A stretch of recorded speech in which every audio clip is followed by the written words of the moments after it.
Hello, guys. Today is September 23rd. 23rd. I'm Umalu from Cadence Radio. My name is Maveen. I'm from discoveryourlifetoday.com. We're here doing a joint podcast.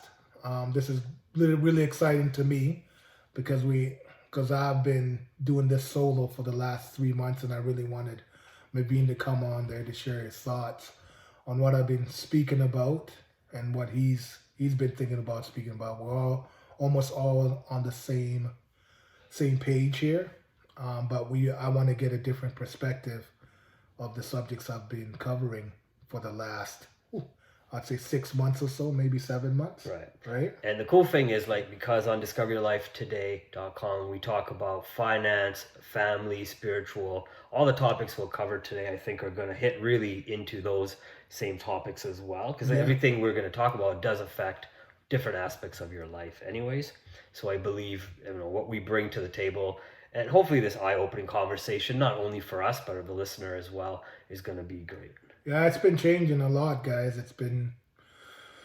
We've had 2020 has been, I would say, cancel 2020.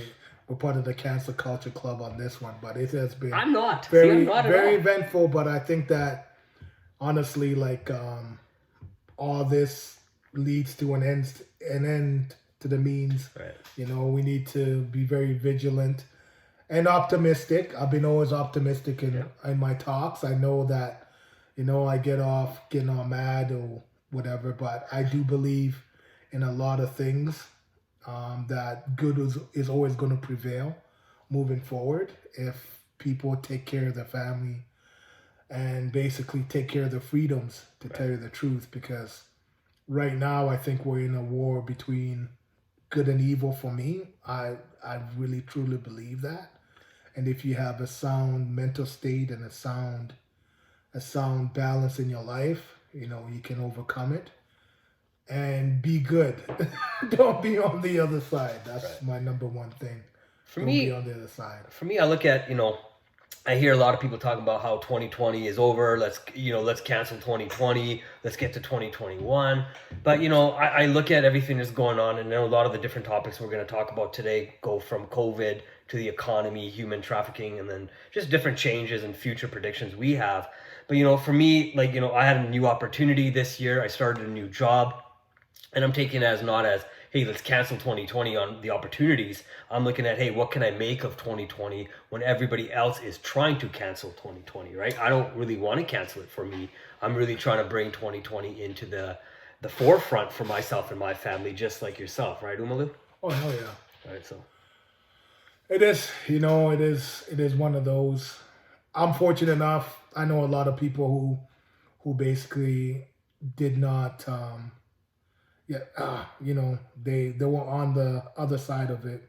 I'm fortunate enough. I've been still working through this whole pandemic. I'm very fortunate, and I thank the higher power for that, for sure. I feel kind of bad for people who've lost a job, which is not even in their control. Mm-hmm. That's something I really take to heart. That's something which really pisses me off, that people are losing their livelihood of something which they cannot control. Right. And that's really not fair to them, and not fair to most of the people in this country. I do agree that a lot of people did not have the right. They couldn't control to the moment they lost their job, right? To the moment, because if they lost their job due to COVID, the economy, I know especially in Alberta, it's oil industry, right? This is oil country. Everything's about oil jobs. I know a lot of people who've lost jobs in the oil industry. But from the day you lost your job, that same day is the day you need to take ownership of what your next steps are. You cannot blame the economy. You can't just sit and collect a paycheck. I know a lot of people who decide to sit at home during the COVID situation and just collect paychecks, but they could have, upgraded. They could have gone online and got educated, gone on, tons of free courses, tons of paid courses by a lot of prominent people who are teaching. So, and a lot of people are making excuses. Oh, COVID took my job. Absolutely. But what did you do to enhance yourself once you lost your job? Yeah, that right? is true. Yeah. Yeah, and to backpedal off that, there's a lot of people who have been doing that. Yeah, exactly. Lots of people have sat down, um, taken courses, side hustles, all that stuff. Yeah. It's going, but to to to also come back, play a little bit of devil's advocate. Yeah, a job is a job sometimes, but there's also people who've been losing their businesses too. Yeah. Oh, I for know sure. lots of restaurants Yeah. who have been open for 40, 50 years. All of a sudden, they have to close their doors down because they're not allowed to have people come into the house because we're on lockdown. And when they do get people in there, they're facing fines, which are astronomical from the city themselves or the government or the city council themselves. So they're scared to open up because of that. Right. And now they have to close their businesses down And tenfold. and even if they could open, they can only have like 20%, 30%, Yeah. 40% of the people, because now they got to worry about spacing and other people, patrons getting sick when they do come in, right? So And the I agree worst with you thing on that. about that is also, and I told everyone in one of my early ones back in April, back in May, I spoke about what the second wave is really going to be. The second wave is not going to be another COVID. It's going to be the economical strain which is going to happen on most of the people in the province. Oh, The absolutely. suicides, Yep. the drug abuses. You see it coming. You see it down. I've seen a lot of people I've been speaking with because I work at a cost and I can't really say which one it is, but lots of the clients I spoke with, they're saying that they can't even really go downtown because it's so bad. Right. Drugs are rampant. Thefts are rampant. And cross our fingers that assaults are not rampant right now, but there's lots of people in there. Kev, he's working construction down there. He's been paving. He says that it was like a free for all. He's just like, basically, they're just a bunch of zombies walking around because the drug epidemic is so bad up there. Think about this for a second. Right now. So prior to COVID, because we were going to be talking about COVID and maybe some of the effects of it. But funny thing is, prior to COVID, fentanyl conversations were huge between at least the U.S. and China, and the supply of fentanyl within to the U.S. from China, especially if you go into places like Vancouver. There's a huge drug problem, East Hastings area, etc. Right? So Calgary for sure. When I used to work at a bank, a lot of people the police would come in and have conversations, and I'd ask them, tell me about this, tell me about that, because I'm obviously very interested in finding out what's happening in people's lives, plus what the experience of the outside of my own environment is really like. And that used to be a big conversation. Now, right now, drug conversations, fentanyl is not even a conversation, although it's probably still killing more people than the COVID situation has killed either in the U.S. or even Canada, right? It's the biggest people don't want to talk distraction about of it. all time. Right. It is. And my heart goes out to the people who have lost their lives regarding this COVID thing. But to tell you the truth, I think that there should be more research on that to see what they really died of. Because lots of stuff is coming out saying that, yes, they might have attracted COVID, but that's not the end all or be fact of what they died of. Right. Because there's a lot of 70% of the deaths are from nursing homes, like people who are probably above 80, 70. That's 70% of the deaths. So these people in care facilities already, and they say that, if they attracted COVID, that's what they died of. But you don't know what they were ailing on from before. What if they had something else, which was the contributing factor of them dying? Right. You can't really chalk it up saying that it's COVID, right? So there's a lot of litigating factors, which basically, what I'm looking at the numbers, what our health experts are saying. I don't know if those numbers are truly what they are. I think you're right. I don't think the numbers are easy to know. I pay a lot of attention to the U.S. Markets because I do follow a lot of the U.S. stock market. I do like doing trading and stuff in my spare time here, and try to learn the markets. And so I have to keep up with what's going on in the U.S. So because that's a lot of the dictations of what happens to the market up or down. Yeah. Even the other day they were talking about that's our trade fund. 40% of the people who've died in the U.S. were from old age homes. So, you know, that is a huge number regardless of what the cause of death is.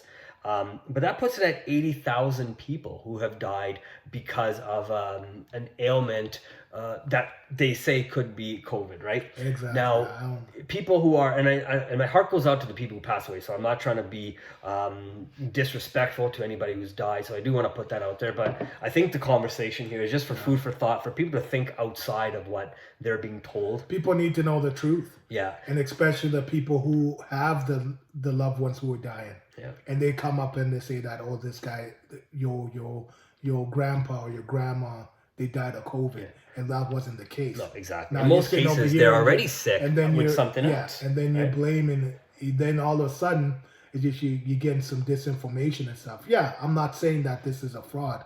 COVID is here. It's a virus. It's here, right?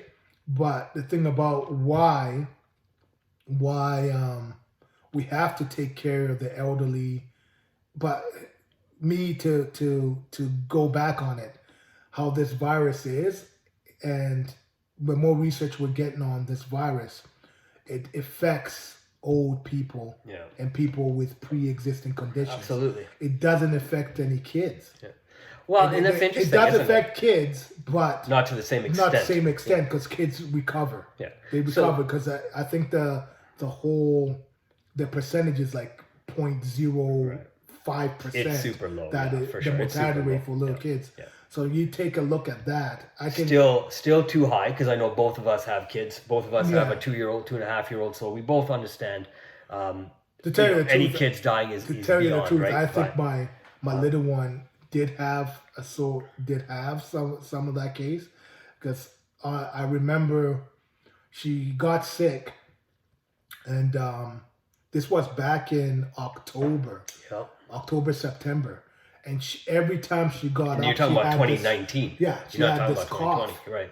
And this cough actually lasted for about 3-4 weeks. Yeah. She got up and she just hacked up her lung the whole time.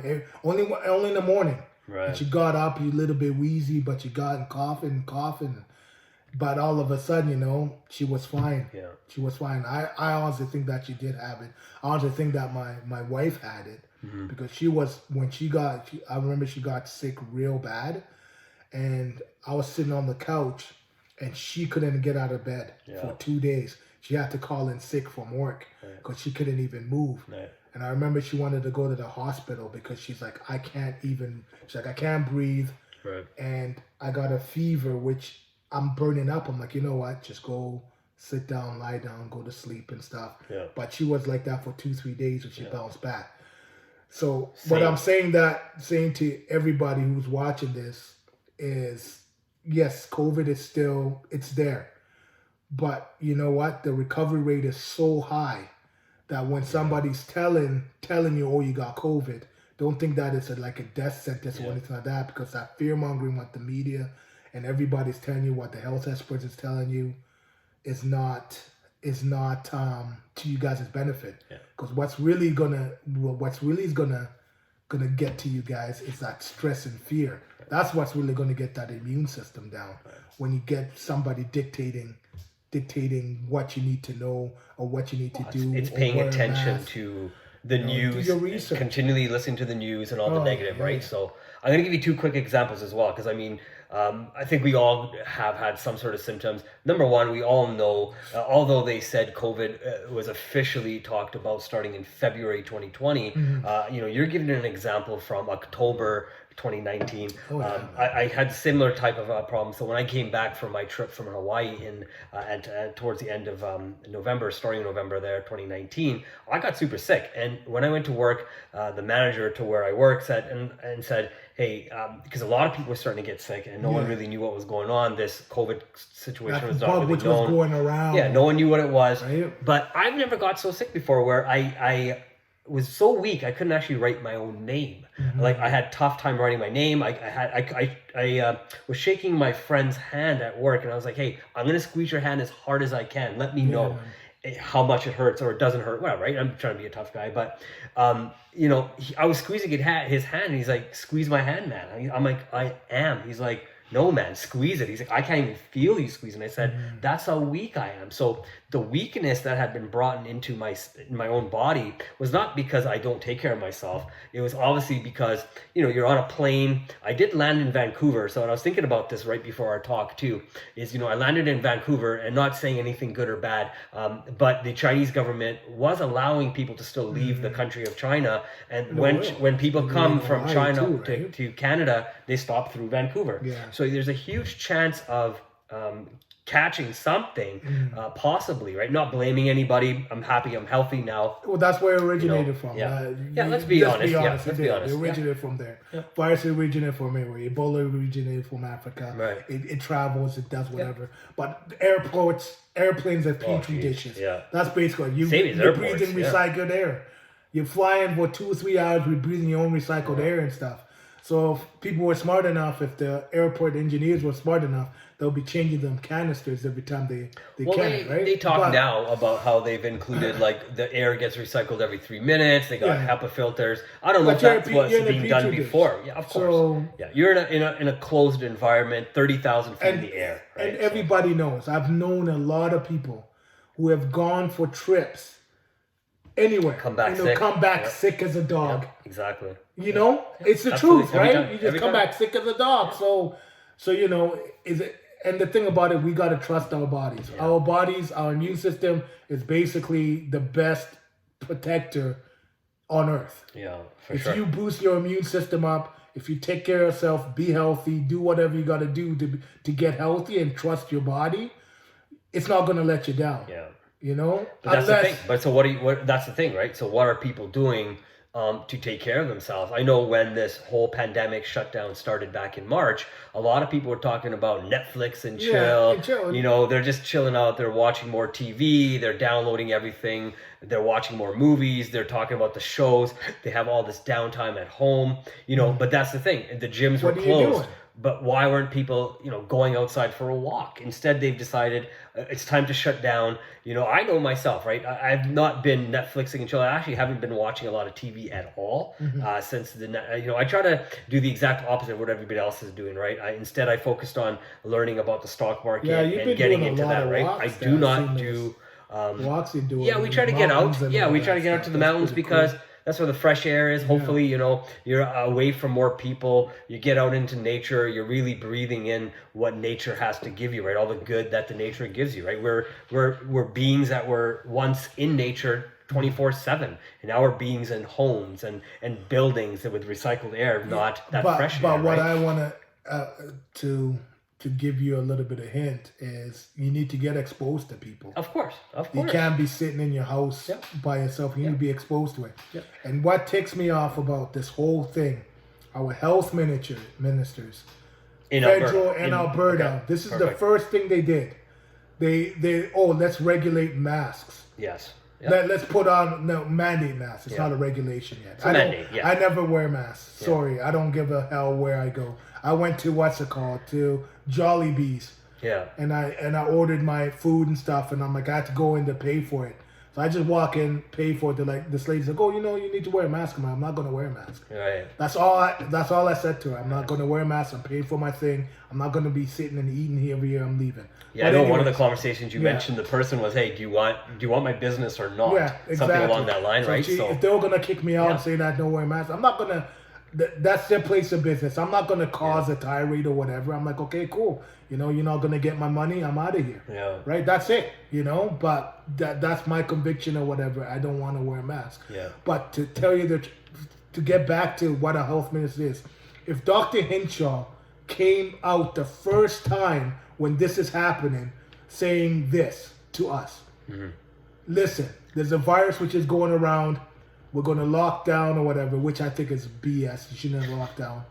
But listen, in order to take care of yourself, please they don't do talk the about following health. steps. They don't talk about health. Please get rest. No. Please eat your vitamins. They don't talk about any of that stuff. Imagine that. Imagine how easy that would be to calm people's fears. But the first thing they wanted to do was say a virus lockdown for 15 days to stop the spread. It's been fucking 7 months and we're still doing the same thing. Right? What's the end goal now? It's like, wear masks to do this. But they still, till this day, they haven't really told people how to take care of themselves. Right. How to take care of yourself. Because there's You no gotta money. know. There's as you know, there's no money in telling people how to take care of their health. The only money is in vaccines and in antivirals bullshit. and whatever, right? So It's the fucking main masks. thing is them trying to sell you a solution, right? They want to sell you the fact that, hey, we know how to take care of you better than you. And you got to think, like most people do not want to get out of their own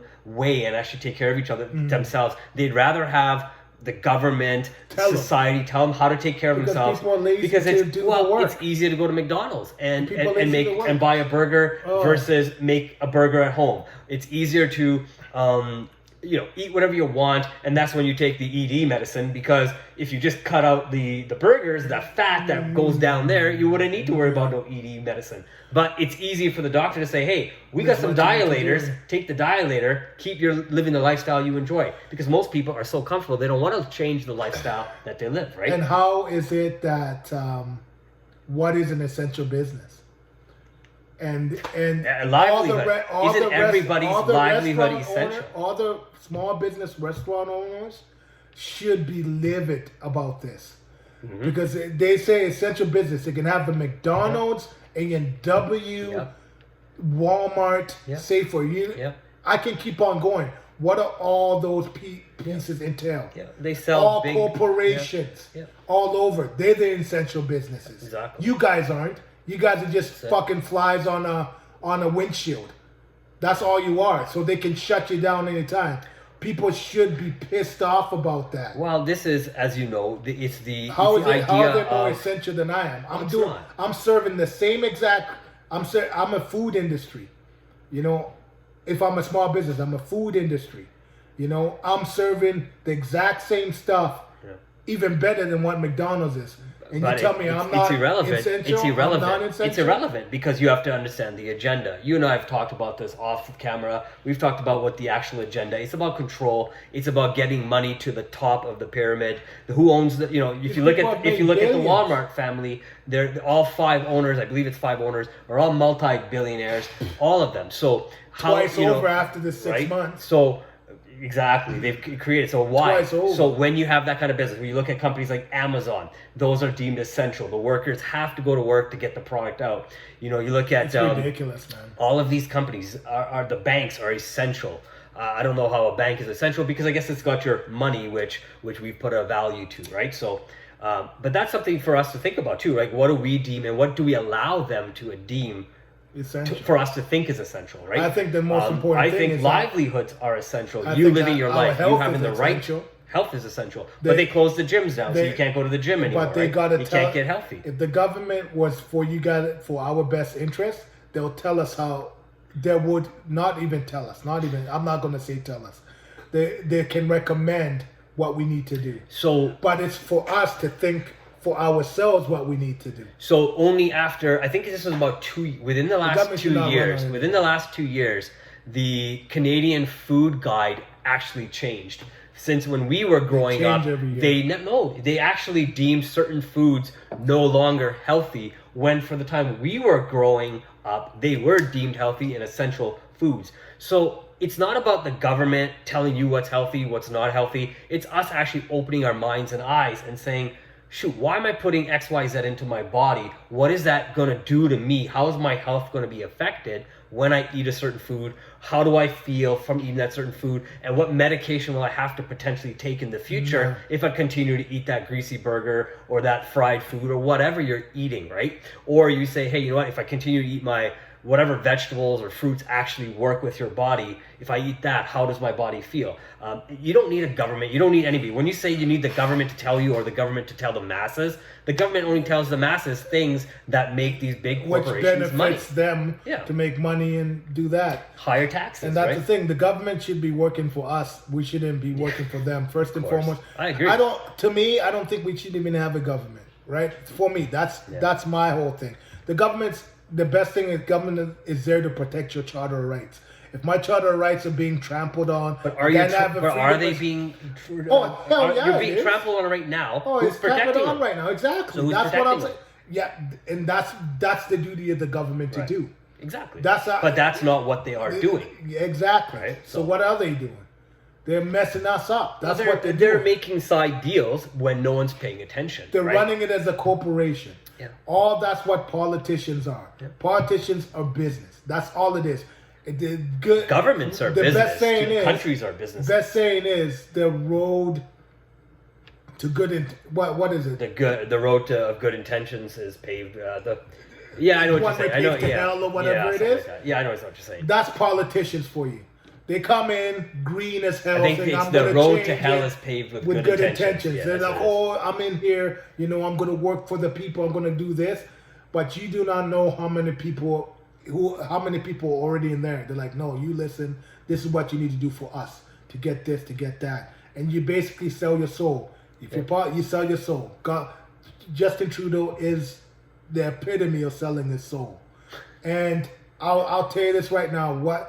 What he did with that charity, like if people have been listening to what he was doing with that We Charity, giving money to his trust fund, giving money to his to his friends who own these corporations and stuff in Quebec, giving $120 million to this Quebec factory to do.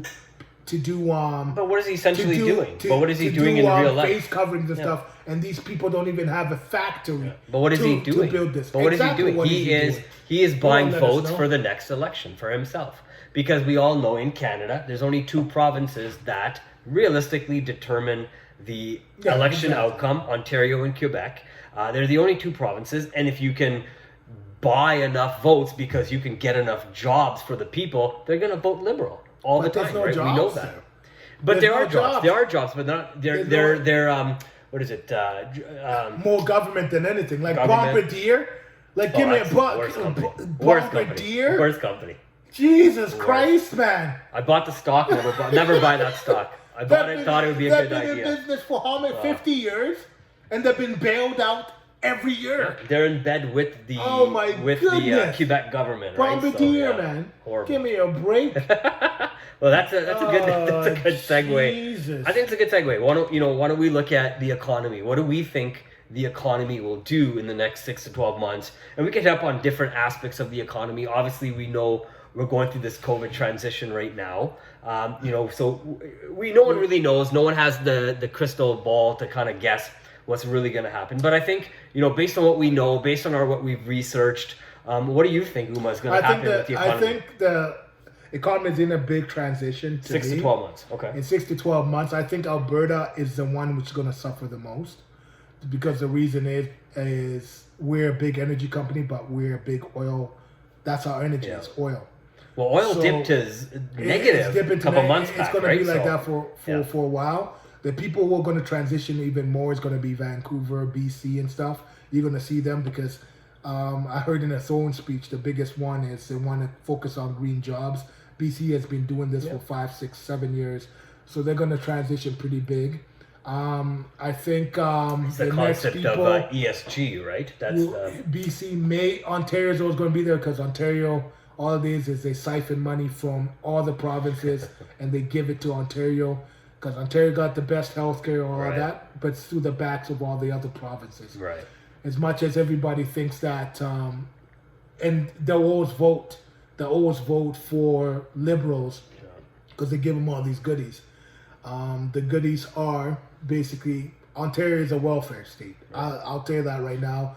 And then Far East is a more welfare state than anything, because they're through the backs of us. They have nothing for us anymore because they want us to transition over it. But like I said, I'm Albertan through and through. We've always been resilient. Let me add one thing to that. So even, I have great conversations, not just about insurance when I'm talking to my customers. I really get to know my customers, and lately I've been talking to a lot of customers who are like 60 years old, and they've been working in the oil patch for years and years and years. Now they're retired, but they say the same thing. They say, for years and years Alberta had been giving money back to the east and to the west, to the north, and we've been giving money where because we had so much natural resources that were in need. We still do. But now when Alberta is in need, nobody out there is really stepping up to help us out, right? I mean, as a province, you would think this is Canada. We are one. We are like just like a family, right? It's supposed to be a one family. Yeah. When somebody in the family is hurting, you help them out, just like Alberta's been doing for years. But now that Alberta is maybe not in the best position because oil is kind of a down market. Unfortunately, Alberta doesn't really believe in technology. Should have been something we've been thinking about. Only now are they actually starting to think about it. I think we but are. They're only now. I think we've been transitioning to that for a little bit of time. It's not as big as it is because the oil market was so big for the last 20, 30 years, right? Since we've been alive. But Yeah, I've seen a little bit transitioning. I see a little bit transition there. We're gonna get there, but we have so many abundant resources in Alberta. It's not only oil. We got enough. We got coal. We got diamonds. I don't know if we got diamonds, but I think we got huge diamonds. The mountains. Oh yeah, diamonds. And oh, you gotta take what? Rip down a mountain to get a diamond? No. There's a lot with the coal and stuff for that. Sure. But what's coal? Basically, a diamond is a coal under pressure. Yeah, something like that. So, but the thing about us is if the provinces get more power, and we kind of don't have our federal government doesn't have a hand in us, and they give the provinces more power to generate their own businesses and stuff. You can see Alberta branching off. And I don't think Alberta would ever leave Canada. Not leaving Canada. I'm talking about, how the United States is. They have the state's power, like the state law. There's laws which doesn't follow what the federal government you'd have to give is. every province in Canada the same type That's of what I'm power, saying. right? Exactly. So if it's not like we're branching off of Canada. What I'm saying is, if we get more power with our resources, with branching it off to certain. But what are we going to do? We can't even barely move our own resources within our own borders and within our own country. We've been trying to get a pipeline. To get our own pipeline. But our problem is, even if you have your own law, you can't, because then you're still at the mercy of Saskatchewan or BC or the territories allowing you to move your oil through their province. Exactly. Or if you're trying to move south, because of course we have this Keystone, you're trying to move it through. So we've been talking about this for 10 years. Exactly, but that's what I'm saying. They can't even move it through Canada. They have more, if provinces have more power for their own resources, and they can negotiate through Saskatchewan, through BC. But then you have to think. So you're going to get taxed like crazy. You're going to get taxed. So if I'm Saskatchewan, that's it. So if you're Alberta and you say this, okay, but let me tell you. So that's fine. Okay, let's say they allow it. So I'm now Saskatchewan, you're Alberta, and you come up to me as Alberta to Saskatchewan and say, hey, I'd like to move my oil through your province. What's my incentive? Sure, I want all the money you can possibly give me. Why do I want to give you a break? Because I got my own resources that I need to move.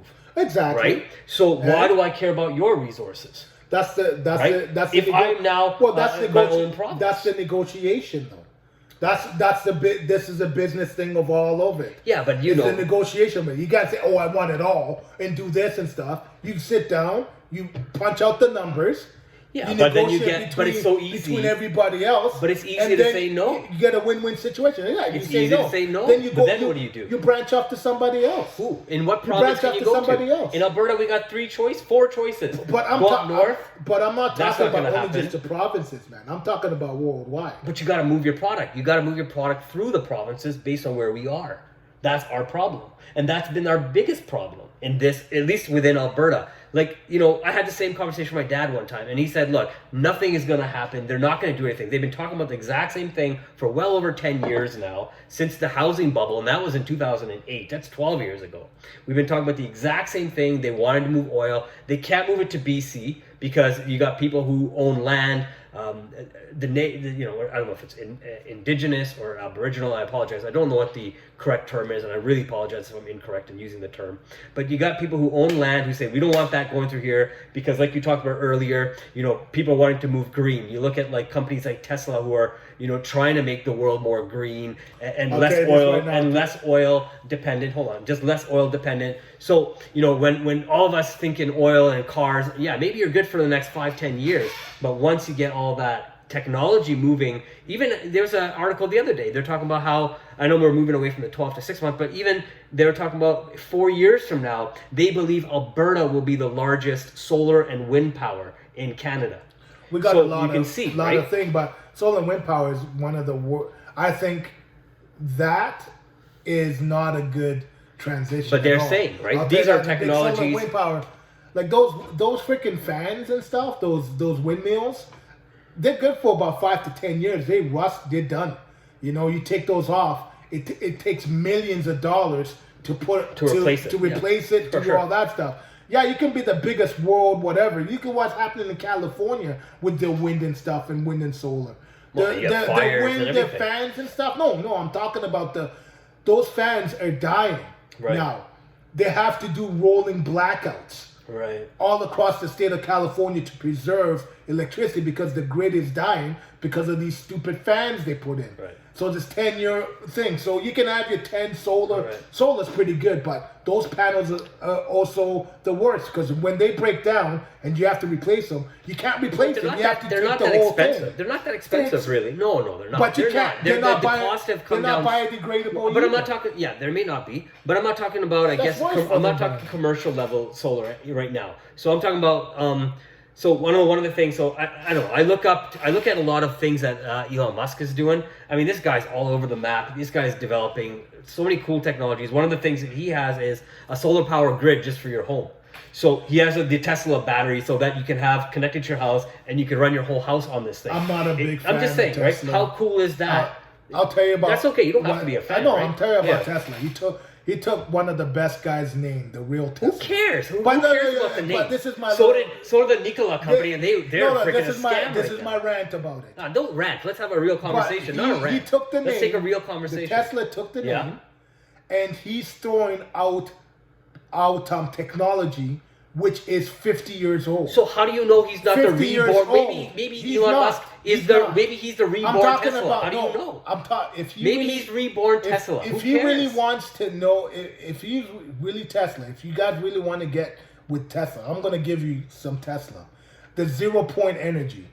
0 point Yeah, but energy you on have the to get earth. to But it. check you have to get You to have to get to You it. you can do it, man. What do you think he's working on? He's not working on How that. do you know? He's not working on it. He's taking old NASA stuff, old NASA equipment, and saying that and throwing it to say it's his.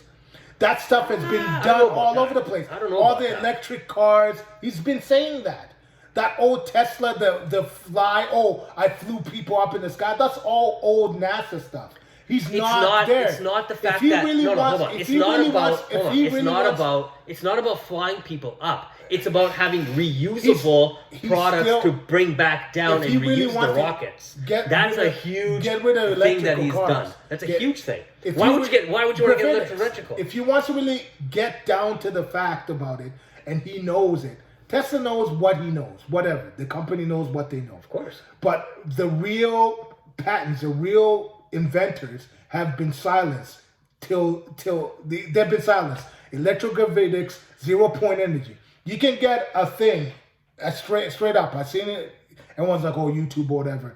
You can build one, you can put it in, and it actually generates energy from around you, around the earth. So, because it's always a that's fine. magnetic So field. if you- And that's what Tesla was building. Tesla So built let's go with this this whole for a second. globe around the world, and he's like, he tapped into the magnetic force of the earth, and he could get energy from all over the world. Sure. No one wanted to touch that. So if Tesla is really wants to really do But that, he is not Nikola Give me a Tesla. break. This is a name of a company based on a dude I am assuming he looks up to. I'm just assuming that.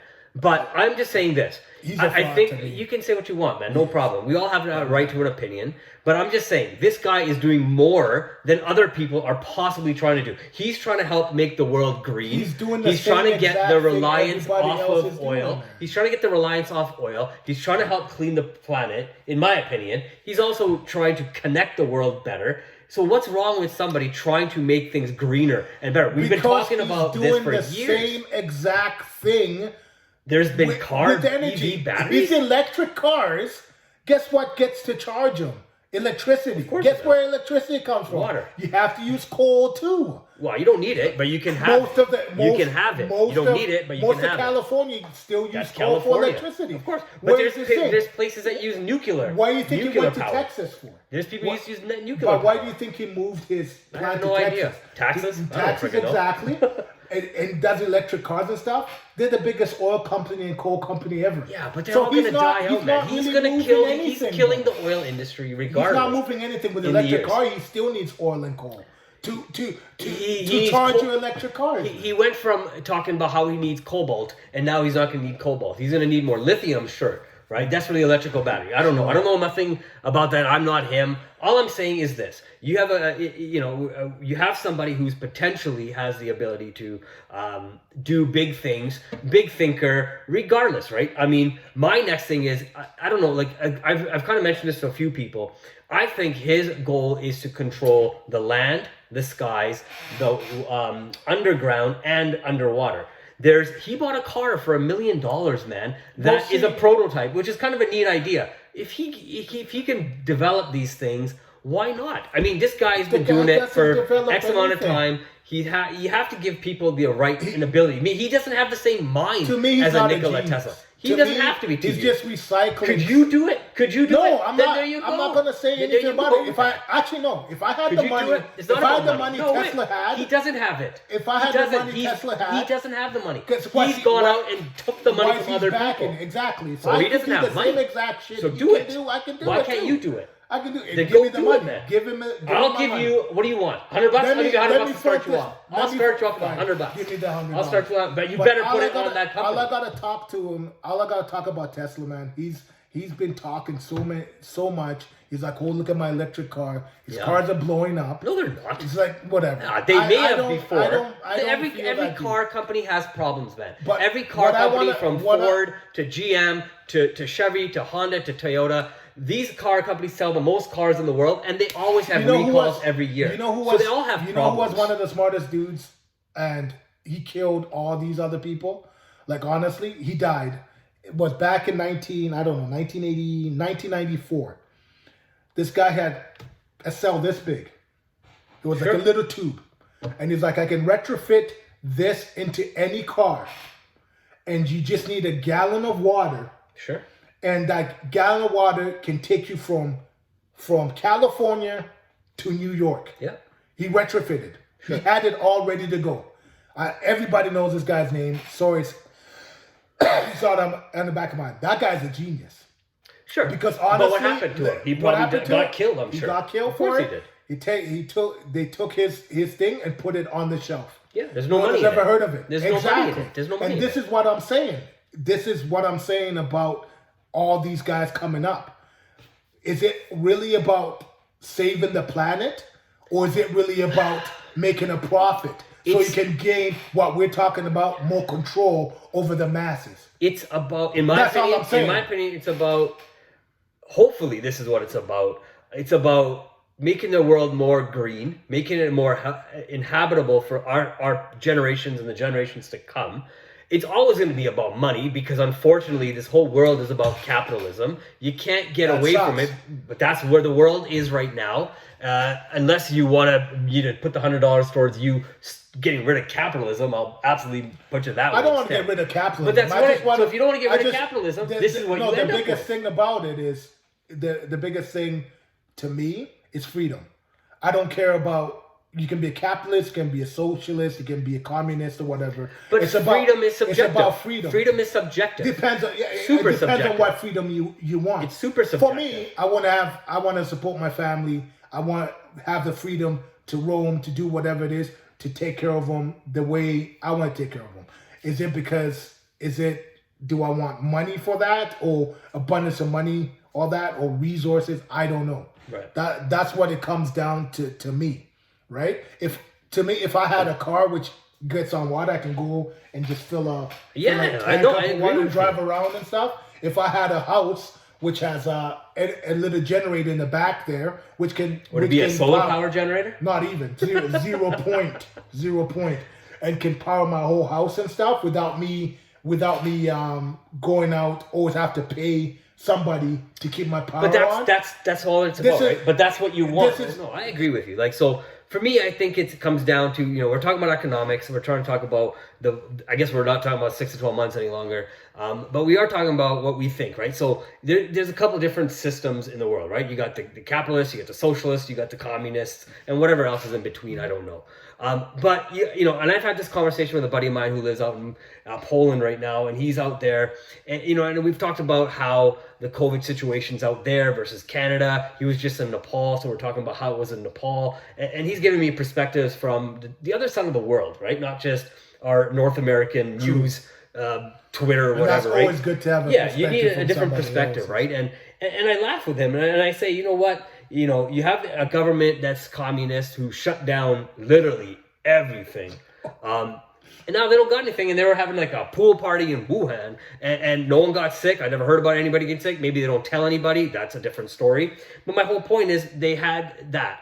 In Canada, US, we're too liberal, I guess the word might be, to allow this type of control over their people. But the thing is, these people in China and other communist countries understand what that control does for them and where it gets them. If it means that many people didn't get sick, that many people didn't die, and that many people have the opportunity to live, you have to decide. And they're also a communist and capitalist country at the same time. They're the biggest consumer. Man. It's going to run its course. They've had the same number of deaths we've had. It doesn't matter if you lock down or let people be free. Look at Sweden. Sweden never locked anything down. Right. And they had the deaths. Now they're basically, the mortality rate is to zero. They didn't lock anything down. They didn't shut the economy down. That's another perspective. But isn't that interesting that how certain countries could do that and don't get anything? Exactly. And we have countries that shut down late or shut down too early or didn't shut down at all. Because people don't understand what nature is, man. Viruses mutate. Viruses come every time. In all of history, nothing has ever been shut down because of a virus. In all of history. Yeah. Well, Spanish wasn't there? Yeah, I was flu, going to say the Spanish flu, right? I can name it. AIDS. I can name it. Nothing has been shut down. And then, God bless, pray for the people who passed away. But to me, cannot fathom why our country shut down because 9,000 people passed away. You got to remember, so the Canada follows the same line that the Americans follow, right? So many things. We in Canada follow America. Tuberculosis kill 1.2 million people a year. Yeah. Tuberculosis. And no mask, nothing like that. No. Malaria kills twice as many people in Africa 10 times more people in Africa than the COVID does. But Africa actually did not close down. But you have to think for a second. They got less more COVID deaths, COVID situations in there. They got a lot. All I gotta tell you is this. I'm sorry we have to go back to this one, but there's a bigger picture we need to look at of why they're doing this. Yeah. And to me, it is a reset of something. It's a reset of some type, economic, society-wise, a reset. Something is down, something is digging deep down, which is going to come out, and for us to do, we need to do our research to snuff it out and see if it benefits us as a society or not, and we need to speak out on it. So and if it doesn't, if it benefits us, by all means, whatever. But honestly, one of the things I'd like to say, I don't think it is. One of the things I'd like to say is that if there's a reset, what is that reset? And I'd love for the people who are actually taking their time to listen to this conversation to maybe give us their thoughts, what that reset actually looks like, right? Or what that reset actually is. Because obviously, if you feel that, not only you, other people might feel that as well, right? So we need to know. So I'd love to see what other people's opinions are, or what that is, right? And I think lots of people are kind of questioning this because when it first happened, it was 2 weeks to stop the spread. Shut everything down. Incubation is 2 weeks. So shut everything down for 2 weeks. It's 7 months later. Yeah, exactly. Yeah. And it's still now we have to wear masks. Yeah. Well, you're trying to create, what else is next? Again, you're trying to create a norm that's the same norm that's already in China and countries like Vietnam and Indonesia. You're trying to create norms as these countries are used to having already, right? So why would you want to, you have to, again, it's all about conditioning. You're doing a human conditioning experiment, essentially, And right? So hold on. So what they do then is you have to get people used to the idea. So if you want to control people, you want people to live in fear, you want people to live Subconscious. controlled, subconscious, it's all psychological. People walk up to each other and still having issues. I know, what's the first thing me and you did when I saw you, man? I gave you the biggest hug because I haven't seen you in a while, and you're still my brother, and I love you because I know you're not sick. I know you wouldn't invite me over if you were sick. So, and I know I wouldn't come over if I was sick. So, it's about how do we take care of each other as people as well. Even if you were sick or not, you'd still invited them. But you know what I mean, though, right? You understand what I'm saying? So I would, you know what I mean? I get a certain fact, but yeah, I know myself. Yeah. It's just like, I can take care of myself. Exactly. But hey, but you have to see, is everybody else around you also taking gotta care respect of themselves, right? So that's the other thing, right? Everybody's situation Exactly. in that way. Exactly. But I'm gonna give you guys a little bit of a history lesson, and this is my whole idea of why this is happening. We're in 2020 now. So are you going into some future predictions, or what are you doing? I'm gonna do past and we'll do the future. Okay. So 1917, there was this treaty which was signed by all these bankers. It was called, I think it's Brussels or whatever it was called. Don't quote me on it. Is it the Jekyll Island? The Jekyll Island one. Okay, fair enough. With the Federal Reserve and stuff. It was basically, it was the capitalists. They wanted to get 100 years of prosperity. Of course. So they'll take over the system for 100 years and see how the system is going. 2017, 2018, that's when it was supposed to be done. So now another faction wants to get their 100 years of prosperity. So what's the other faction? It's not capitalism, it's going to be communism, it's communism and socialism. They want to get the 100 years of prosperity. That's why you see the biggest capitalist country. So I would think it has to be communism, because communism, exactly. They say, is about control, right? So the biggest capitalist country is USA. See what's happening over there. Yeah. How many lockdowns? How many people's rights are getting violated already? And you never would have guessed it in the USA. Yeah. It happened in Australia already. Australia's rights, you can't even post on Facebook. You can't even say anything. There's ladies who are coming in. If you try to put a site up to saying that we need to protest the anti-lockdown, they're coming in the house arresting you. Wow. There's videos all over there. So there's 100 years of prosperity. So they want to move over into the next 100 years. And what's the 100 years of communism? What's communism is? Control. You know what it is, right? Control. So these factions are fighting. Well, they're fighting to gain it because there was no treaty signed and stuff. And if you have this for 100 years, good luck trying to give up your power for that 100 years, right? There's going to be... No one wants to give up power once they get it. That's the issue, right? The transition is trying to happen. And if you guys don't think it's going to happen in Canada, it's already happening in Canada. What's happening in Ontario, what's happening in Quebec is ludicrous. They're going to lock it down in Ontario. They are going to lock it down.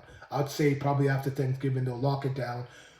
If you leave your house, if you quarantine, there's quarantine one, you leave your house, it's $10,000 fine every day you leave your house. Yeah. That is ludicrous. Yeah, but that's the thing. Who's going to pay it?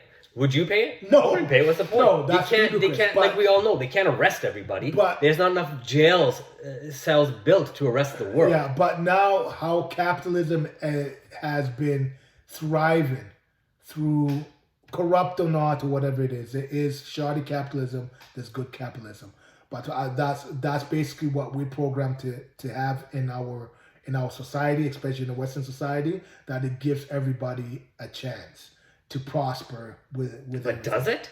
Does capitalism really give people a chance to prosper? Yeah. Do you really believe that? I think so. When most people in North America, unfortunately, don't have the proper education, don't have the proper upbringing, are told from the age of, let's say, 18, hey, you're North American, you need to go earn your own, you're on your own, go figure it out. They have expenses, don't understand the banking system, don't understand money.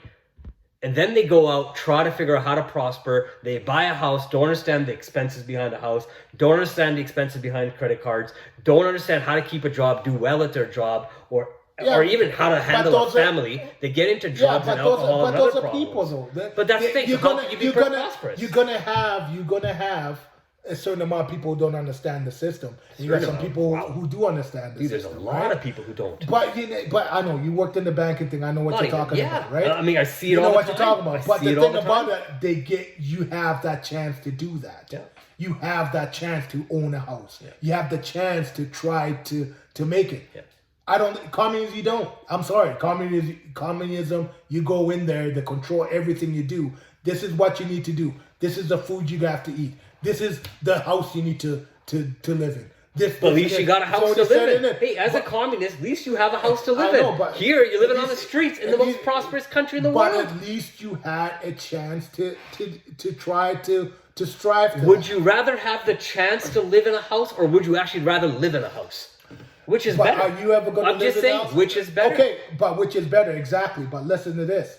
After all that is said and done, if you spout off one thing, you can lose that in a certain minute. Absolutely. I'd rather have because that goes into the concept. I'd rather have my power. I'd rather lose the house on my own means than somebody saying that, hey, this is what you did. Oh, remember what you did this time or this time? We're going to take away this and that from you. I think that's the concept of biting the hand that feeds you. Exactly. So I don't want anybody who wants to feed me. But that's right. That's fair. I agree. And I'm just trying to play both sides of the fight here, or the argument or the story, right? But if you have that ability to go create for yourself, a lot of people go out there and create something great for themselves. There's a lot of young millionaires. There's a lot of people out there prospering, even during this COVID time. That's what we started this conversation with, right? There's a lot of opportunity out there. It's a big chance. If you can see the opportunity. I know my cousin, he's out in Quebec. He has a clothing company. The clothing business is dead. People aren't, you have a factory. But people he has a business mind, though. Yeah, so people aren't buying clothes. People aren't really going to this malls in the U.S. or in Canada. The boutique stores aren't really buying. So he has to pivot his thought process. So what did he start doing? He started making masks. Yeah. Right? Because he says, hey, look, I have the ability. I have a factory. I already have all the suppliers. So why don't I start making something that if people are going to make the masks mandatory, then why not get into that business? Because you could see it worldwide. All the governments want to do it. They're already doing it. You have countries like UK going back into lockdown. But for how long, right? That's what I'm saying. I think 18 months or longer. That's the thing about, to me, is I'd rather have that. I'd rather have my mind think instead of me getting fed every time something. Oh, this is what it is. No, you need to work here. You need to do this. You need to do that. That is scary to a lot of people. Scary to me that one time somebody can come into my house, knock on my door, and take everything I have just because I don't have I have a different view than them, or I did something than anything. Over 1984, man. Right? Yeah, great book. Great book. So that is what I'm talking about. Capitalism. You get that chance to try to build your dream. Right. But then you're doing it on the backs of other people who are trying that just can't do it. Depends on it, but at least you get that chance. And communism, who knows, are there benefits for each and everyone? Who knows? Yeah. I think the people in the country hopefully have the ability to decide what is the best system for them, right? I mean, I can't say I never lived in a communist country. I don't think you have either. It's hard to say, have you? Okay. So you lived under a dictatorship. Okay, so fair enough. This is what happened. I'll tell you this, guys, right now. And it will happen if you go down now. Communism is straight to dictatorship. That's what it is. There's no ifs and ands about it. But this is what happened to my country. Can you say where you're from? Oh, Uganda. Perfect. Right? Yeah. I was 2 years old when we left. There was a huge civil war. Dictator Idi Amin. What happened down there is basically country got taken over because, I don't know, politics, civil war. Yep.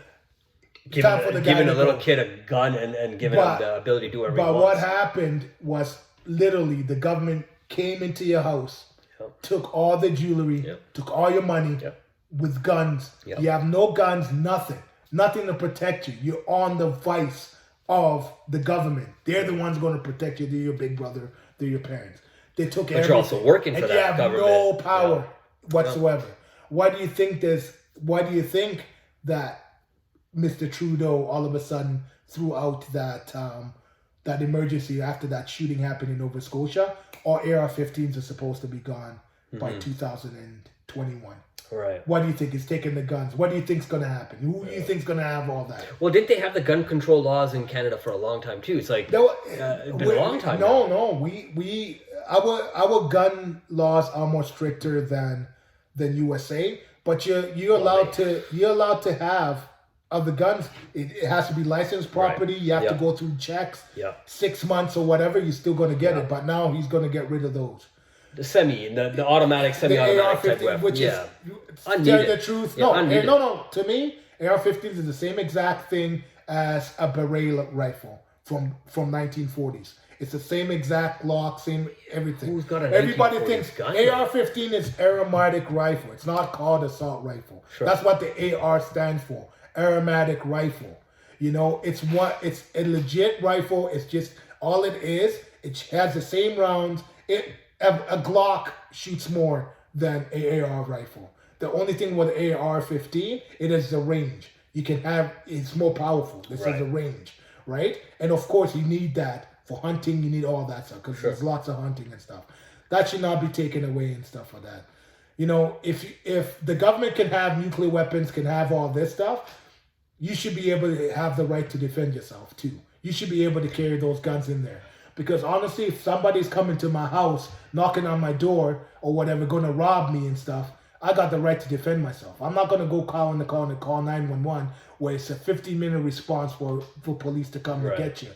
That's split second here and there. I need some stuff to protect myself. And people should have that instilled in your mind, especially if you have kids, you have your wife, you have everybody in your house. I'm there to protect it. I'm the protector. I need to protect them. And just imagine how messed up the law is too, because as soon as someone breaks into your house, they say you owe the person who broke into your house the not dignity, but you owe them the right to a safe passage through your house when they break into your house and are trespassing. You owe them the fact that you can't. If they pull a gun, you can't, or if they pull a knife, you can't shoot them. You can't hit them with a bat over their head. You can't smash their face or anything. I'm just saying, isn't that the messed up laws that we have in society? You owe the criminal. And the thing about it, the reason why those laws are written, it's not everyone that goes for the criminals to run amok. No. It's for the government to come into your house. You owe them a safe passage into your house. You can't touch them when shit hits the fan. The laws are not written for the citizens. Sorry to say, I wish they were. Well, they appear to be, right? Don't they appear to be? They're written for something else. Yeah. That's the reason why that safe exactly what you said, that safe passage, you hit the criminal, you probably win in court. But imagine... No, not necessarily. No, I'm saying... Not necessarily. That's the funny thing about it. No, if it was some scumbag or whatever, some crackhead who comes in your house, tries to take your house, trying to hit you and stuff, you beat the fuck out of them, cripple them, do whatever you got to do to protect yourself. By all means, the law...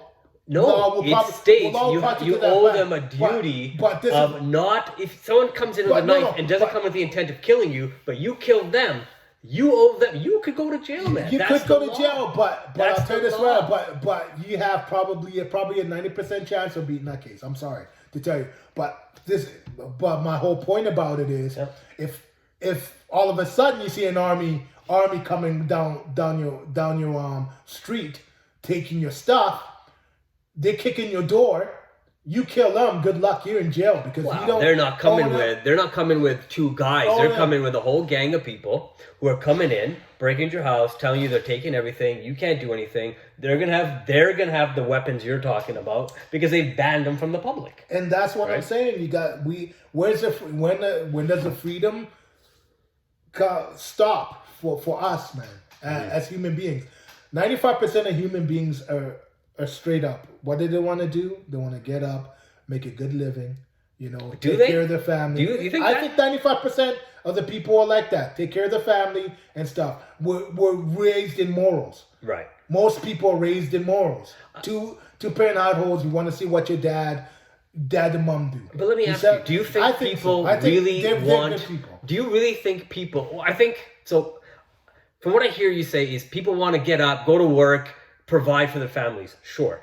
But do you think it is a necessity they need to get up and then go provide because that's the way the whole system has been created?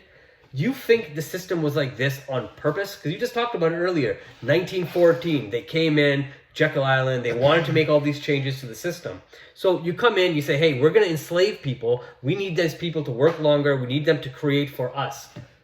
And slavery is when other people are creating for you, in my opinion. So my thinking is, if you are a human being, you don't get up because you want to go to work. You're getting up because you have bills to pay that they've created. You have things to take care of. You got to buy food. Because instead of showing you, like you were talking about earlier, instead of showing you, hey, Mister, it's easier for you to grow your own food in your garden. They say, no, come to the grocery store and buy from us. Okay, right? Sorry. But isn't that I just said given the family, given the ability, I don't think people want to go to work. I think, like you said earlier, I spent some time in the mountains, getting out with the family. I think most people would love to do that, unless they get a big different calling in life too, right? We're talking about someone like Elon Musk. I get your feelings on him, no problem. But he feels he's got a bigger calling. He wants to build bigger things, go out into space, put up satellites, whatever. That's his thing, right? But I think if we all had the ability, like you were talking about earlier, if I had the time, money, and effort so you can go do the things that you actually want to do, not the things that you have to do, I think you'd prefer to do that. Well, that's what I'm saying, though. Most people just want to provide their family and live their freedoms. That's it. Yeah. But do they want to go to work? No, I don't think people do. Provide for the family, whatever means that is. In a perfect world, I would say, I've been saying in my podcast, we're not meant to be working 8 hours, 10 hours a year, a day. We're not made to be productive. We're meant to be productive. Yes. But there is, in so many ways, you can be productive. Yeah. Right, and those are the ideas which come to fruition to everyone. What is to be productive? Like is it a utopia or whatever? You need to ascend, you need to grow. I don't think there's such thing as a utopia. Do you? No. Not with our mindset, with our consciousness, us human beings and stuff like that. In my lifetime, I'm never ever going to see it. Yeah. Well, right? We're not working towards a collective anything. We're all working for ourselves, right? Like you come into North America, that's the biggest difference. Like, your parents come from Uganda, my parents come from India. The biggest difference between there and here is those countries are all about community, working together for a common cause. Here, you come to, like I was saying earlier, you're coming to North America, and you know what? And I write about this in Discover Your Life. My goal is to help people prosper by using the information they do not know to do better for themselves. So, my goal is to help people excel themselves in a capitalistic society. That's my goal, right? It's for myself. My goal is that for you. The goals are for the same people who look at my YouTube videos, go on my website, take a read of what I'm writing. But, you go to those countries over there, they're talking about something different. They're talking about just thousands and thousands of generations of history and teaching and community. And the way they live is a lot of times the original way they had intended to live. Only now, since the North American penetration of the way we live and the lifestyles that are being projected to these people, saying, hey, you can have everything in the world too, look at the way we live.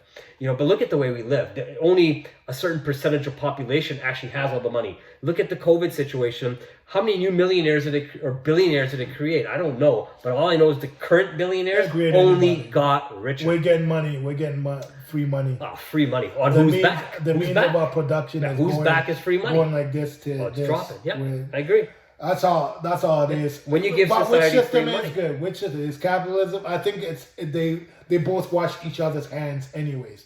And people are gonna say, "Oh no." So then we end up in a socialist society because it's right in the middle. Essentially, what is really capitalism? If you really look at it, means production and stuff like that. It is, but it to me, the two systems wash each other's hands.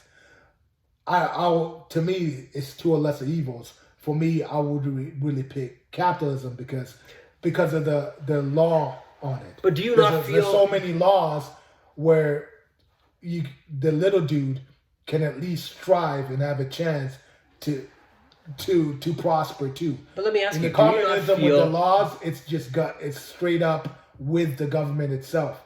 They won't let you to allow the barter. They won't let you to do anything like that. These are the products you need to sell to the masses. You can't sell this because we're not going to allow it. It's going to cut into our thing. I look They're at the judge, jury, and executioner. I look at it this way, right? So you look at both sides. Both sides have an element of control.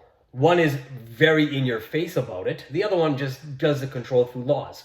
Fair enough. Oh yeah, big time. So I look at both sides. So I try to be very objective when I listen to this U.S. and China back and forth and the trade wars and everything excelling this and that and the amount of change that's occurred. Is it good or bad? I do not know. All I do know is that there are companies in the U.S. that want to do business in China. China lets these companies either do business or not do business. They don't want the companies that have a communication aspect of it, the Facebooks, those type of companies, to do any business. Because of course they want to control the communication. Well, that's communism, right? Control communication. We're the biggest ones here. But we control it. Us in Canada, as a word, we're almost socialist. So then what's the difference? And that's my question, right? We are just hiding, I believe, what we are in Canada and in the U.S. We are just hiding and pretending to be capitalists, but we're really communists that have a capitalistic agenda. There's two communication companies in Canada. Shaw and Rogers. Well, there's Telsa and there's I'm sorry. There's four big ones. Yeah, four big ones. There's a law in Canada where no other people can come in to compete with them. Yeah. Verizon tried to compete with them. They went to the Canadian government. Canadian government rather law them. Verizon can't come in anymore. Right. That all said and done. So you have 39 million people, right? If I'm sick of one communication, go to the other communication company. I don't have a choice. I don't have that much choice. Right. Well, in USA, how many communication companies are there? Right. Really, billion, like hundreds. There's a lot. There's quite a bit of back options. and forth. Yeah, there's options, right? But also they have. This is what I'm saying. In my whole thing, are we? That's why I'm saying these two things, they usually wash each other's hands. Okay. It's basically what it is. It's all about the means of control. That's basically it. Control into what aspect of it. I can build my company to make it as big as it can, so no one else can come up there, and if they do, I can crush it. Right? I think this is what's happening now. This is straight up. With this COVID situation, this is straight up what is happening. All the big, huge corporations are coming in and taking out all these little guys, and you see it. All these people who are gonna close down, businesses are gone. Mm-hmm. Watch, another Starbucks is gonna come. Of course it is. Yeah, another Walmart's gonna come up, and they're buying those buildings for pennies on the dollar. Yeah. Right? Yeah, this is the craziest thing about the capitalist thing. That's crony capitalism. This is the worst about it. They engineered some sort of lockdown to take over even more things. More land. Everybody. Yeah, land is the most. You can't make any more land. So you want to get the best of everything. You want the best locations. You want the best property. You want the best street corners that are available. So like you said, Starbucks, right? They're on every street corner. Why? Because they want the best locations to get their product out. It's going to be horrible, man. And this is what scares me about. But if people are working from home, why do you need to go to what do you need to go for Starbucks for? Yeah, when people but people working from home, there you go, and you put the whole point in. You don't have to go to work anymore, right? You don't have to go to the building. Working from home. What's going to happen in that building? I don't know. Why is the company going to pay rent and pay all that stuff? Boom, it's going to be it's just going to be another lease building. Who's going to come in and buy all that? Yeah. Well, I don't know what they'll do with the land. That's what I'm saying. Who's going to come in and buy all that? Yeah. Somebody owns it and somebody will buy it. Like if you can't go to work. Yeah. Somebody owns it, somebody will buy it. Walk into your house now. Yeah. And then when you work in the house, we're going to get taxed more because now you're doing they need more money. They need more money for infrastructure. Now the government's going to come and kick you in the ass for that. Yeah, agreed.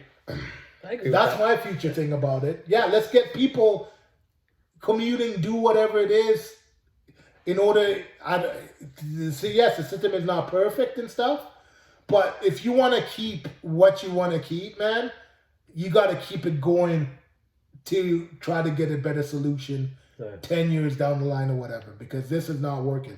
This is a straight up power grab. What if whoever faction which is going to come in, that faction which is going to come in and take over, man, it is going to be the worst you're going to see. These masks and stuff, this whole thing. I'll tell you this, the masks are number one, and the vaccine's going to come in. Oh, yeah. They're going to take us to the cleaners, man. And this is what's going to happen. You can't have a vaccine. You have to have a vaccine to travel around the world.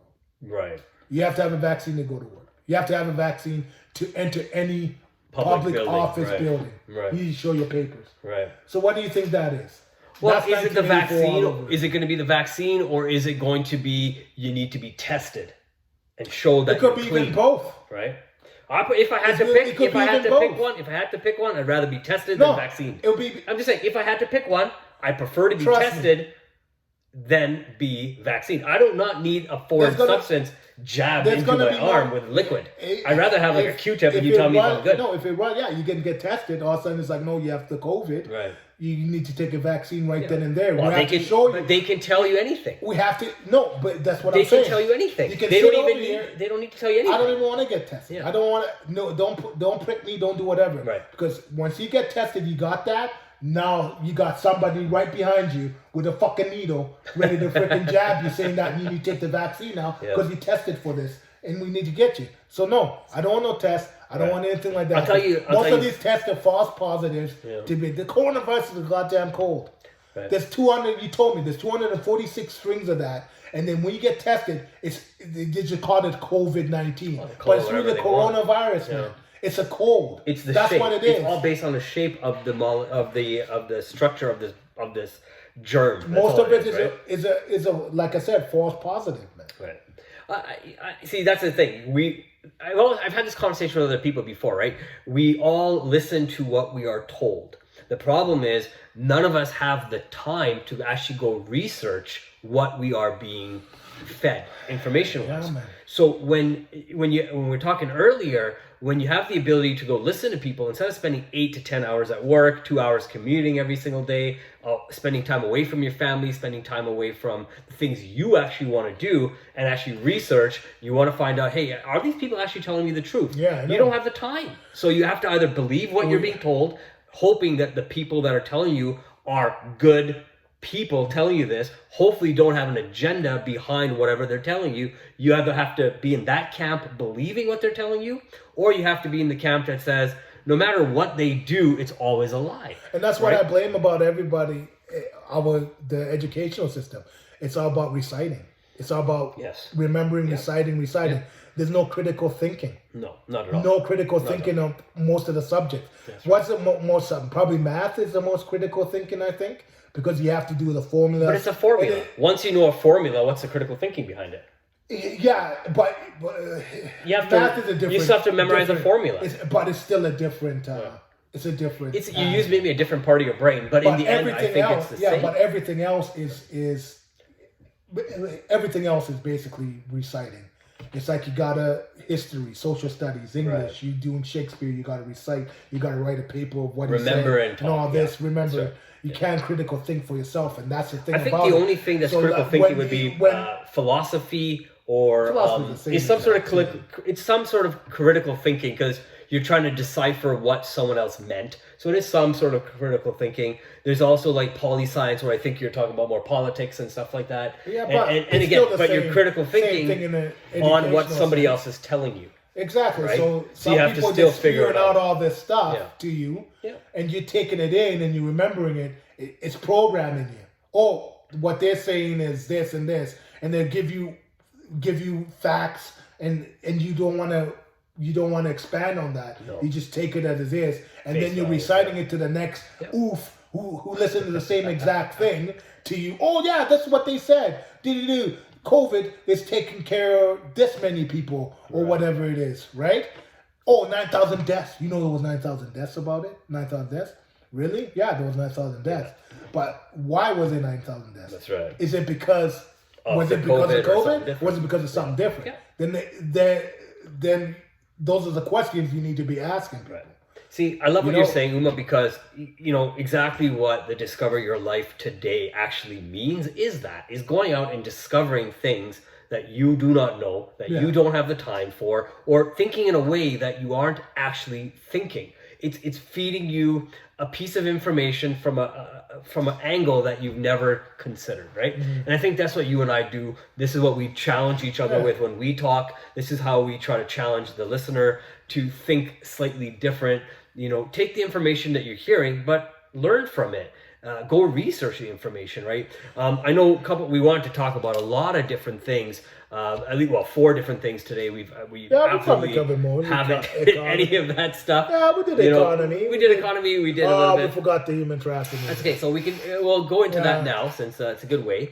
One of the things that we were talking about, and it kind of hits with the COVID, and it hits about the economy, and we were talking a little bit about COVID, and a lot of people sitting at home watching movies, Netflix, and you can see how the stock of Netflix has gone up. You can see Zoom, and more people are Zooming, and they're doing these, drinking over Zoom or drinking in front of a video, because the idea is to acclimate you to say, hey, you're not going to ever see your friend again. You might as well drink on the video with that person on a phone and talk to your friends, right? I know you and I had talked about that when that started getting popular. I was just like, no, we ain't doing that, right? I know we tried the Zoom thing and we said, no, we're not going to do it. We'd rather do this in person. There's a totally different dynamic about talking in person. You get to see the body language and everything. You guys do the digital thing and all that. Human beings are social creatures. Yes. That's how we survive. Absolutely. And the best thing I was listening to, I don't know, was it Corey Diggs, and no, it was actually maybe David Wilcock I was listening to, and he made the best thing. What they're talking about, the 6 feet of distance. Mm-hmm. Your aura goes 6 feet. Your aura goes 6 feet. That's basically your heart rhythm. Like you have an aura around you, which is 6 feet. When somebody comes into that aura, you can sense somebody else's aura, right, how they're feeling. That's right. If they're feeling happy, they're feeling sad. You can sense that. That's right. So they're telling you to be 6 feet apart from somebody, so you can't sense anybody around you. Right. So once your aura is not getting fed, like your soul starts to die. Your spirit starts to go down. Yeah, that's right. You sense yourself being down or whatever. Yeah, you got your family and stuff like that, but your family's aura is there. Yes, that's cool and stuff. But us as human beings, as social creatures, you need to experience a whole lot of that in order to gain that. And that's what to me, that this is what the nefarious thing about it is. That 6 feet of distance. Yeah. And then also the mask and stuff. That mask is not to protect you. The mask is to honestly muzzle you. Yeah. Close your mouth. Because you're talking about it and you're looking at it. Yeah, 6 feet of distance, and then your mouth is closed and stuff like that. What does that really tell you guys? Well, we don't want you to talk and be around each other there's anymore. There's so much with science. These people are, I call them demons. They're very scientific. They've known this stuff for the longest time. They don't tell you. That's why you guys need to research that. They don't tell you. What I tell people to expose, you need to get exposed to this. A lot of what you're talking about is Eastern philosophies. These are philosophies from, like I said earlier, from my parents' country, India, your parents' country of Uganda. These are the same, or your country too, since you're born there. But these are all practices and understandings. All the Native Americans, that's true too. Everyone. Yeah, that's true. They unfortunately have put that whole group of people into a corner. They don't even want them to even talk about anything the real anymore. People, like right? Honestly, I'll tell you this right now.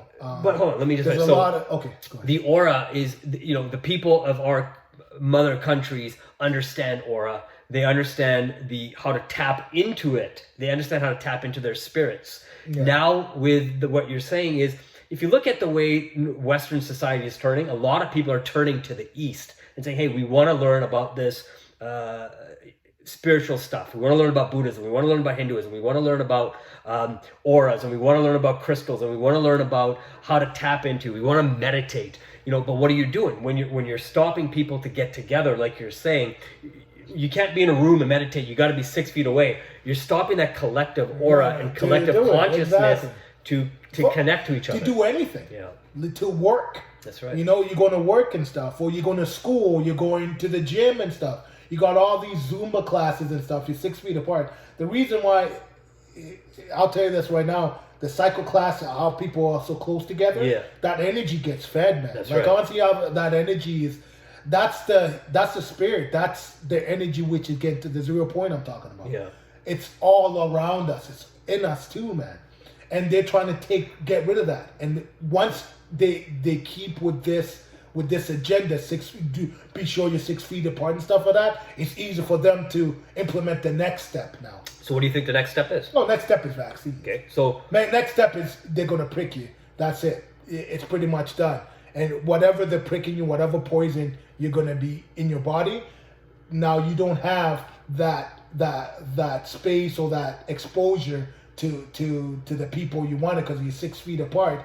Then it's gonna kill that immune system, and then they're gonna introduce something else. A new drug, right? So what do you say to the people? But what do you say to the people who believe that the government is there for them? What do you say to the people who say, you know what, we're looking forward to the vaccine? What do you say to the people who say, I want to get back to my normal life. I'm happy to get back to it. I'm happy to trust in the government who takes care of me. You know, the government's never lied to me. The government's here. What agenda could they possibly have? What do you say to these people? There are some people in government who are good. I'm not saying all of them are that, but there's a certain force. There's a certain force, two forces. There's a good force and an evil force. Sure. But right now, the force which is coming around, which I don't think it's going to ever prosper and stuff. But to go back to your question is, you just got to do your research. That's right. Agreed. Employ you got lots of people got time on their hands, and I see it. There's lots of people with time on their hands, and they're like, okay, what is really this? I listen to the news. Yes, I'll go listen to the news and stuff. But I take what they're saying and stuff like that, and then say why. Why are they saying this to me? Yeah. Why are they saying all of a sudden there's 75%, 89? They said 85% of the people are okay with wearing masks, which is ludicrous. I don't know. Not 85% of people are not comfortable wearing masks and okay with it. Right. I know that for a fact. I've seen a lot of people. I've spoken with a lot of people. They do not. They hate this. Yeah. So the reason why they said that, then what happens? You should make the masses believe that everybody wants to. A week later, what the city council will vote on masks. Now we have to mask till December because a certain poll said that 85% of the people are okay with it. Yeah. And that's what I'm saying. Let me ask you, were you ever asked in this poll? Exactly. Never. Yeah, I was never asked in any They probably poll. said 25 people and stuff like that. They said they probably polled about 25 people, not even, and they probably even ask them exactly what the question is. Are you okay with wearing this mask? They probably worded it a little bit different, and then they threw another poll in and worded that different. I'll tell you a funny story. So I was talking. That's my assumption. I was talking to a customer of mine today, and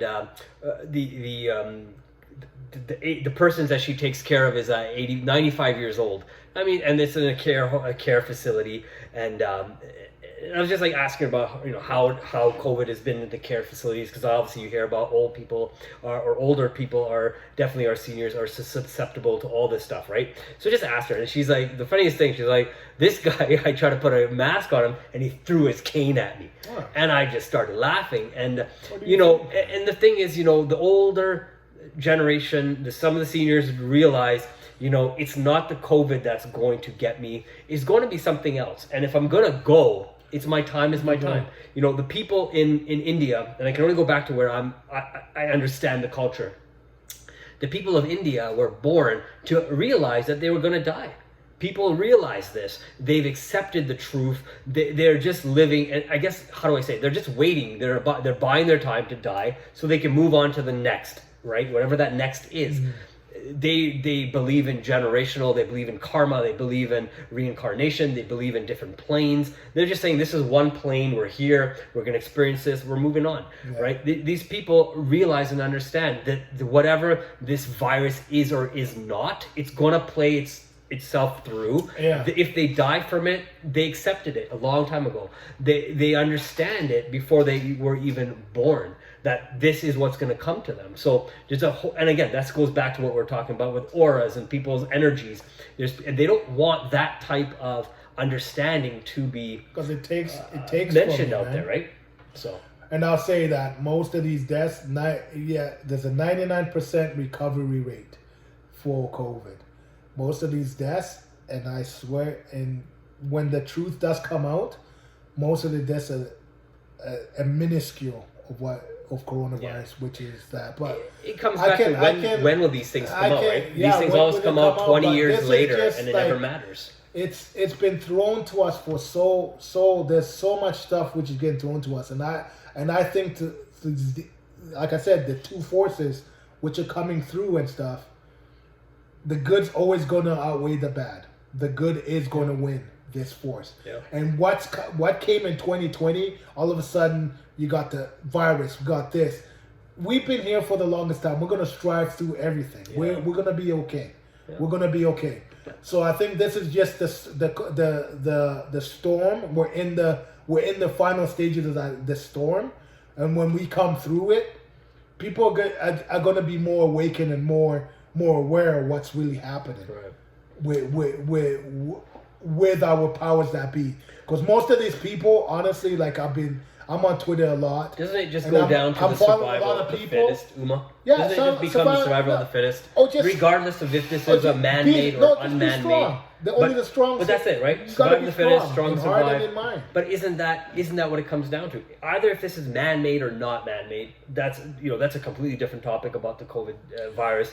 But it comes down to whoever is the strongest. You talked about it earlier. The immune system. As long as you're taking care of your immune system, you're taking care of your mental health, you're taking care of your physical health, you eat right, you're being positive, you're not dousing yourself in negative, right? We were gonna hit on this a little bit earlier with the Netflix stuff. The negative is watching these documentaries or these movies that are putting these negative thoughts in your mind about the way things are or are not. Because as you and I both know, no matter what you read, no matter what you listen to, including this right here, this is all just an opinionated based on what we believe, right? Mm-hmm. So you have to, like you said earlier, you got to filter this through what you believe and see how this lines up with your being, right? If this all lines up to what you're saying and you believe it, then me and you've talked about this too. We got to all go out there and we got to stand up for what we believe in. And I think that's kind of what we're trying to get down to in the brass tacks here is how are we going to change the world based on what our viewpoints are, right? And our viewpoints are all formulated by everything that we've taken in, right? That's all they're from. Yeah, I know, man. Right, so I don't know what the future brings, but I got a feeling that we'll be okay. Right. Like I know that because more people are awakening. More people are waking up to this fraudulent crap. Right. It's fraudulent. That's what it is. And they're talking about second wave. The second wave's upon us and stuff. Mm-hmm. But people, when coronavirus first came up, they were talking about, look at the number of deaths. Right. The deaths has been minuscule for the last 4 or 5 months. Right. Now it's the number of cases. They're trying to get that fear so up and scaring a lot of people saying, we're in the second wave. I'll tell you this right now, the second wave is not going to happen.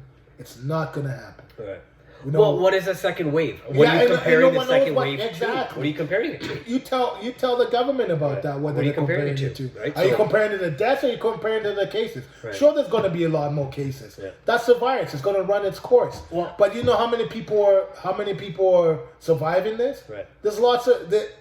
The cases go up 1,000, right. 900 people recover from it a week later. This is my so thought. You tell me. This is my thought process. If you're looking at a wave, and I just take it back down to a simple business understanding, right? So when you have a company and they're telling you in January we did this many sales. When you look at the numbers, how are they always compared? Year to year or year over year growth or a decrease, right? Mm-hmm. So when you look at it, a second wave is not about something in March and something in September, October, November. It would technically, you have to compare March to March numbers. You got to compare April to April. So that's why I said earlier, I believe this is easily an 18-month problem. This is not solved over the next 12 months or 6 months. These guys are not telling us. They're not talking to us about it. But that's about like you said earlier, They're idiots. taking what you hear, filter it through your own brain, filter through your understanding, take a look at what's going on around you, take from all different understandings that you have gathered, and understand that if the companies are going year over year, then you can't you don't know if the number of deaths are going up or down based on the virus that we have until you can compare March to March, April to April, June to June, July to July, etc., etc. You Which can't is going to be compare it. nothing. I swear, Well, that's it. it's just going to Of be. course It's been flatlined for the last 6 months. That's right. And then you can people only just compare don't- it when it they comes just up don't wanna next do month. it, man. The months come up in the new year, 2021. When that month comes up, now you can compare and say, hey, yeah, you know what? When it first hit, we had March up here, but now it's down here. Well, shoot, it's dying. Oh, April it was up here, and now it's still down here. Oh, so now What do you you can do think? your second Yeah. wave. And what do you Or think if of it goes up, and let's say truly goes up, You got to trust the then human you- body, man. right? It's herd immunity. And as much as people think it's a pseudoscience, herd immunity does exist. Why do you think that? Measles all of a sudden kind of measles is still there, but it's not as rampant. Right. Why do you think polio is there? It's not as rampant. Yeah, I'll give it some vaccines and stuff for it, but that herd immunity does play into a factor. Right. More people who get exposed to this, the more antibiotics your body builds. The more antibiotics, that aura, that like I said, that aura is one of the most powerful things us human beings is, aura, and of course your immune system. Right. So you're telling us to not be with people But and stuff isn't like your that, aura and, part and of your social, immune system? Yeah, exactly. And social right? distance and stuff. You're causing yourself more harm doing that. Sitting in your house, not doing anything and stuff, putting a mask Breathing on, your own breathing your own recycled shit. air in your own house, right? Now you're Gotta breathing your own be- air, right? People just need to wake the hell up, man. But that's the thing. So that's what we're trying to do, right? I mean, through your Cadence Radio, through Discover Your Life Today, that's what we're trying to do. Is we're trying to help people see, and I think that's what this collaboration is about. Is to say, hey, you know what? There's something bigger going on. There's a bigger agenda. We need to consider what is really going on there. And I think one of the things that you and I have always been really good at is finding a way to help other people see from a viewpoint that they're not considering. I think that's one of the biggest things that we have. We've known each other since we're 13, 14 years old, forever, right? So, I mean, this is something that we, I think our friendship is built not only on that, but it's really on a mutual understanding of what we believe is happening in this world compared to what we've been told is happening in this world, and where this world really is headed to where the world really is today, right? Makes a big difference. I know, just for the sake of time, I'd like to maybe ask you what maybe your final thoughts are, Uma. What are your final thoughts, maybe summary, final thoughts maybe on, one of the things we're talking about is, I guess, future predictions. So what's your final thoughts maybe on that? I think... And however far you want to go, but let's try to make, and if you're going to say something, try to back it up. Probably the next 3-4 years, Okay. I think that there's going to be a big change in our politics, first and foremost. I know that we're Canada's little brother. America's little brother. America's little brother. So I've been looking into their politics, and in about a month and a half, probably in 6 months, you're gonna see a lot of change in there. I've been advocating, see what's happening on America's side, because it really affects us, our side. Big time.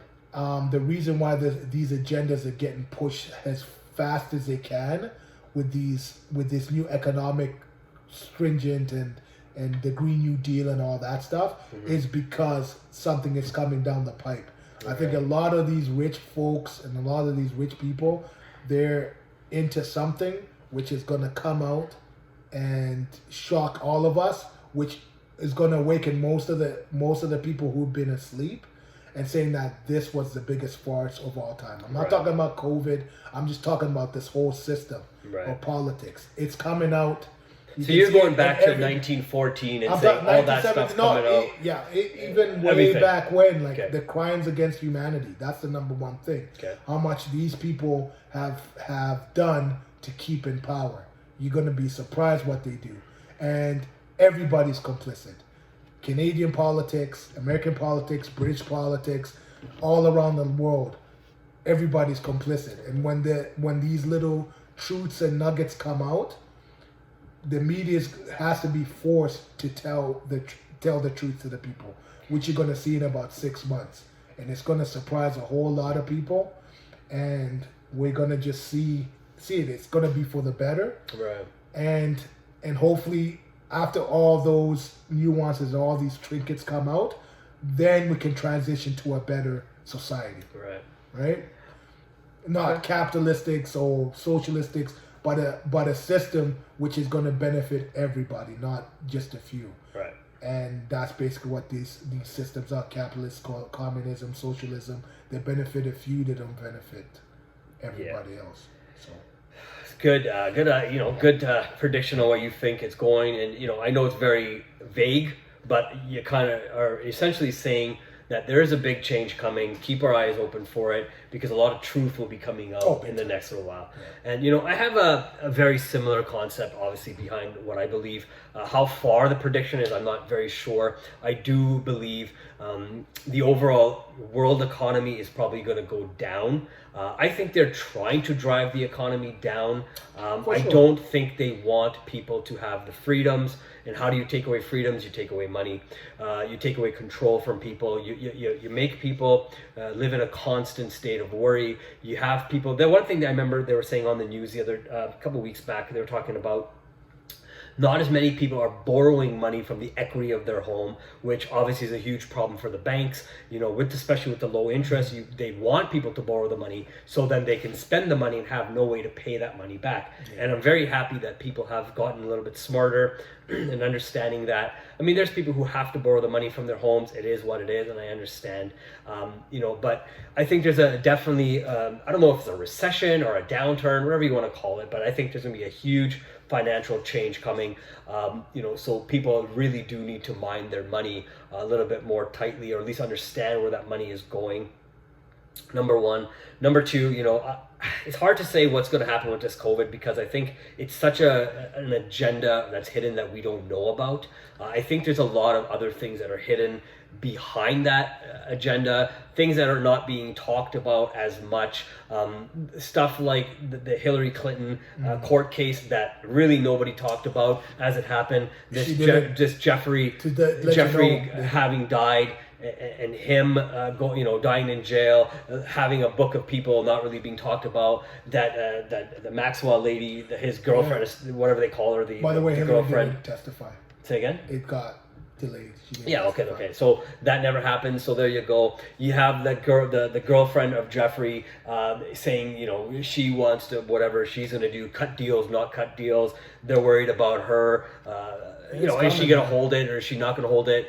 Who is she protecting? Who is she not protecting? Interesting. There was something about Prince Andrew the other day, who's probably the number one listed person in that whole problem with Jeffrey Epstein and what's her name? Giselle Maxwell. Yeah, her. So there's a huge thing. Prince Andrew is probably the largest named, and he was saying stuff about he's coming out. You never hear a word from that guy. You don't hear much from the public of the. Do you the see what Trump said about Prince Harry? No. He's like, you know what? In a press conference, someone asked him, it's like, Prince Harry said to vote for Joe Biden, and Trump's like, you know what? He's like, oh, he said that, right? And his own words, and he's just like, you know what? He's like, Harry should be very worried. Yeah. He should be very worried. Well, and there you go, right? And then So something's coming. Somebody down knows the pipe, something, man. and even for someone to say something like that, whatever, how deep you read into something like that, I don't know. But based on what we're talking about, there might be stuff, right? I know a lot of. I was listening to a podcast a couple of days back. It's a podcast that was a little bit older, a couple of months ago. That's when the podcast was originally recorded, and he was talking about the same thing. He was talking about, when you go online, you can't actually find original pictures of Bill Clinton and Jeffrey Epstein any longer. They're all just like spliced pictures. They're all taken off. So there is a bigger power. Who holds the power? Companies like Google and stuff. So those guys are all going they're all going to Capitol Hill in the U.S. here, and they're all going to be looked at with a fine tooth and comb, because these guys all hold the key to communication and what we're being told and being not told, right? And the only person who has the power to take all the pictures off of Google is Google. themselves. Nobody else has the power to do that kind of stuff. Google. So you're going to YouTube, see major things coming. Gonna get split up. Again, even if they get split up, they still own they still own it in a big picture. Yeah. They still own it, so they still own the form of communication. It's about having freedom of communication. Yeah, they're going to be for them. They're probably going to be regulated more. Yeah.